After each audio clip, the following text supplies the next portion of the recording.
Hi, my name is Greg Thompson. I'm assistant professor at Brigham Young University, and my co-author, Katie Harrison, from the University of Central Florida, we put together this article titled Language Use in the Foreign Language Classroom that will be coming out in the Foreign Language Annals here this summer. I'm excited to talk a little bit about this. My co-author couldn't be here with me, so I'll be discussing this, but like I mentioned, I'm excited to discuss this, to be able to explain to you a little bit about kind of what the background was for this article, and also kind of some of the reasons behind it, some of the things that motivated this investigation, this study, and then I'll talk a little bit about the study. I'll put up some images, some slides in that, and kind of narrate on those, and then I'll come back and offer some conclusions and some suggestions for future research. But the motivation for this study started, I was helping to supervise some first and second year levels of students. And I was very much interested in what was going on in the classroom regarding language use, both target language use and first language use, in this case, target language being Spanish. And so I wanted to investigate to see kind of what was happening in the classroom. ACTFL recommends 90% plus use of the target language, and I really wondered whether or not I would find that in the classroom, as well as whether or not what were some of the differences that exist in the classroom, both as far as the domains of language use, meaning talking about grammar, talking about culture, talking about error correction, classroom assignments, and some other different categories, as well as whether or not native speaking instructor, whether they were using more, the instructors, those native Spanish-speaking instructors were using more of the target language than the native English-speaking instructors in teaching Spanish. And so a bunch of questions that I had. As I started to go through the data and look at it, I came up with kind of a third area that I wanted to investigate. And that was, well, I noticed that there was switching between languages going on. And so my question was, who is starting it? Basically, who started it? Who started the code switches, as I'll refer to them? Who was the one who initiated this switch of languages? And then what were the results of that? How did that impact the other speakers? How did the other interlocutors respond to either the students' use of code switching, or students' use of the L1, in this case English, or the teachers' use of the L1? Did they continue with using English? Did they switch back to Spanish? Were they good about it? What percentages were that? And then overall, what can we gain from this as far as our teaching? What can we learn from the different members of a classroom in regards to language use?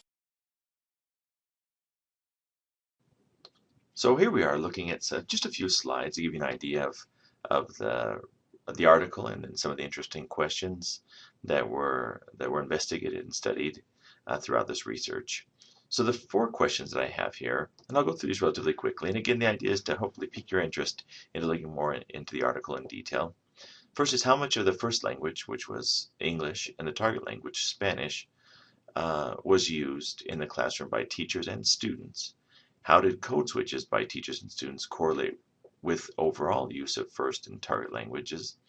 And then how did the initiator of the code switch influence the other person? Meaning that whoever started using English in this case, how did that affect the other speakers, whether they were students or other teachers?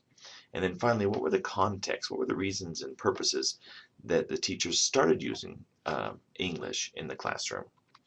Okay, so what we see here then is these are kind of the participants and the methods. Again, 16 professors were chosen using a stratified random sampling. Just basically, I wanted to have native and non-native speakers of English as teachers. Beginning intermediate levels, as I mentioned there, the 2 class levels were the Spanish 102 and the Spanish 202. And there was an average of about 20 students per class for a total of about 320 students. The video and data, so all of these classes were recorded 3 times throughout a semester. So there were about 40 hours of classes that were recorded, and all these were transcribed in full. That way we were able to look at the differences between the points of the code switch, what went on right after that, if something was happening before that, and really gave us a full picture of what was happening. So the code switches, they were all marked to identify basically 3 major parts. First off, who was speaking? Was it the student speaking or the teacher? The second one was who started the code switch or caused the code switch? Meaning that a teacher may be using English, however, the student was the one who initially started using English, or vice versa. The student may be found using English, but the teacher was the one who asked a question of the students in English. And then finally, what was the contextual purpose, or as sometimes I define this as the kind of the domain. How was the language being used? What was the purpose of the switch? And again, they were all tallied for each one recorded. Now, they were given these little codes, and there's several codes given throughout the article, and this might be helpful to understand them a little better. So the first marker is student code switch, and then student initiated. As I mentioned before, there were some code switches that were maybe a teacher code switch, but they were student initiated, and that would be the second one, the S, student code switch, but the teacher had started that by using English. The third one is a teacher code switch that the students actually started. And then finally, the teacher code switch where the teacher initiated it, meaning that the teacher actually switches into the language without any influence of the students. And then these were the categories. And again, just briefly, some of the major ones. Translation was a major category for the Spanish 202 level. A lot of new words and new vocabulary. Grammar, classroom administration were found throughout the different levels, and as well as explaining a new topic or assignment, especially in the Spanish 102 level. Now, here are the percentages of the code switches per category. And again, as you'll notice here, one of the interesting things is that there is a difference between the levels. The Spanish 102 was a first year, second semester class, and the Spanish 102 was a fourth semester, second year class. And you'll see that, especially in some areas, there's some overlap. But if you look at areas, for example, in the 102, we see here in this area, we see that only 12% of the code switches by students were regarding grammar, whereas the teachers used over 35% of their code switches were regarding grammar, meaning that the students themselves didn't really feel the need or have the vocabulary to discuss grammar in English, because a lot of times it's unfamiliar for them in their native language, whereas the instructors felt like they might help the students switching the language. I mentioned in the article that this may be some valuable information saying that, if students aren't familiar with grammatical terms and grammar in their native language, then maintaining the target language, maintaining the use of Spanish to talk about grammar is very likely would be very successful with these students. Now, there were issues, for example, that we have here in classroom administration. We see that 30% for the students. So students obviously wanted to find out about what was going on, what's the assignment, what they're supposed to be doing. Whereas with the 202 in that, we find that a lot of the codes, which is the majority for both the students and the teachers, were in regards to translation of new words. And that has to do with the increased level, more advanced reading text, different things that are going on there. Now, here we have the Spanish 102 teachers and students' use of Spanish and English. And again, the overall average is interesting down here. So we have an average use of English of 16% by the teachers and an average use of English of 26% by the students. Now, the problem with averages is sometimes they kind of flush out or they don't flush out, they confound the individual variation that can be had here. So we see here that some used up to 42%, whereas one instructor used only 0.3%. And over here, there's designations here. This is a native Spanish speaker, and it's number of Spanish 102. This is a native English speaker of Spanish 102, and the numbers here just indicate the number of the participant. And then here we see same thing with the student use of English. We see here up to 50%, all the way down to 7%. And that. So really with this group right here, we only see one class where they were using where the students were using within the actual recommended 90% or more use of the target language. Whereas with the teachers, we have a few more. We have 1, 2, 3 who were using that, and then also one more who was kind of close to the recommended 90% plus. Now with the Spanish 202, so we're switching here, we see there's even more variation between the classes, especially with this class right here. We see 55% of the teachers' language use was in English, and 72% of the students' language use in the classroom was in English. And again, this is counting all of the different words and then figuring out what percentage was of each language. And again, this varied from 1% all the way up to the 55, and here we have a low end of 4% all the way up to 72. Now the averages here, the 9% and the 27%, the 9% is less than the Spanish 102, so the Spanish 202 instructors are doing a better job maintaining the language. However, the students, and in large part due to some extreme cases here, are actually using an average higher than the Spanish 102 students. But whereas only one class of students was within the ACTFL recommended 90% or more use of the target language, we find here that there are actually 1, 2, 3, 4 classes where you can find them meeting that. So we find 1 at the 102 level and 4 here. So again, a greater range of variation, especially amongst the students.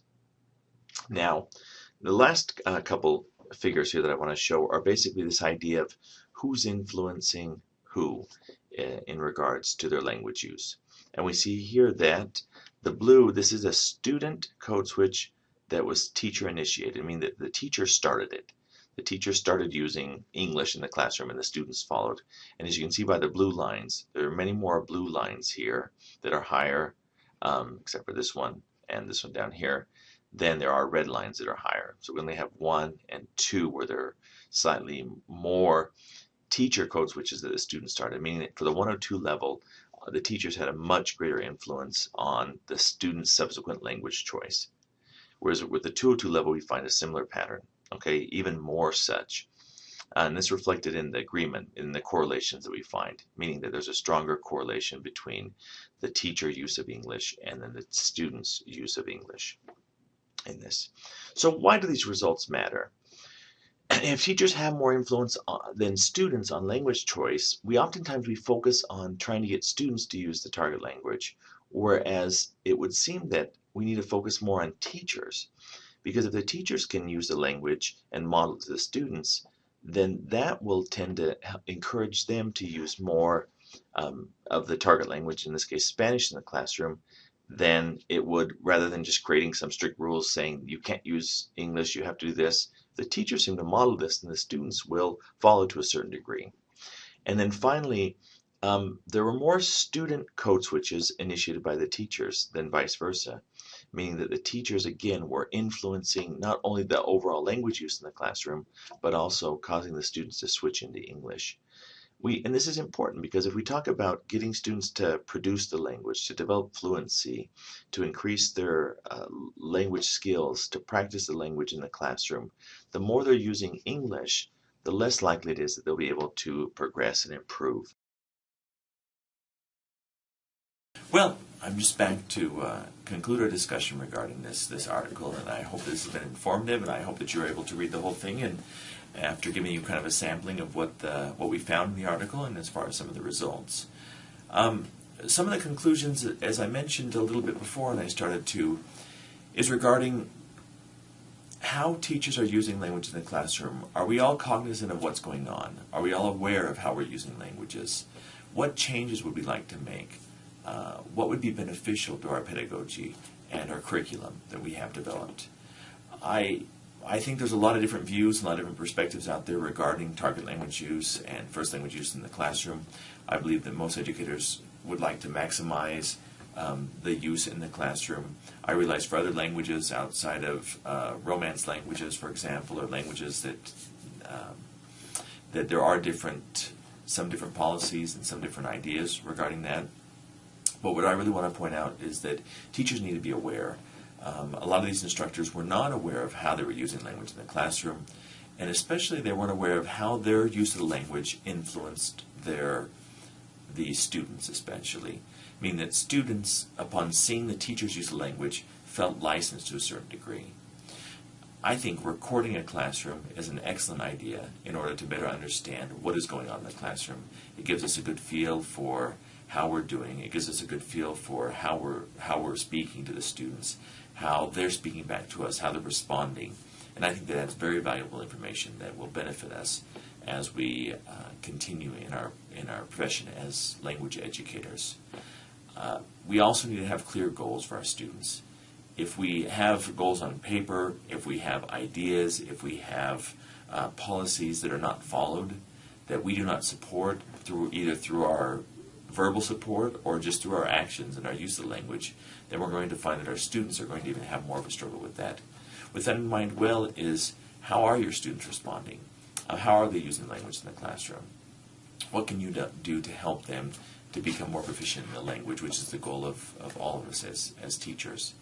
Again, I thank you for your time in listening to this video introduction and video presentation briefly of the research that we have put together.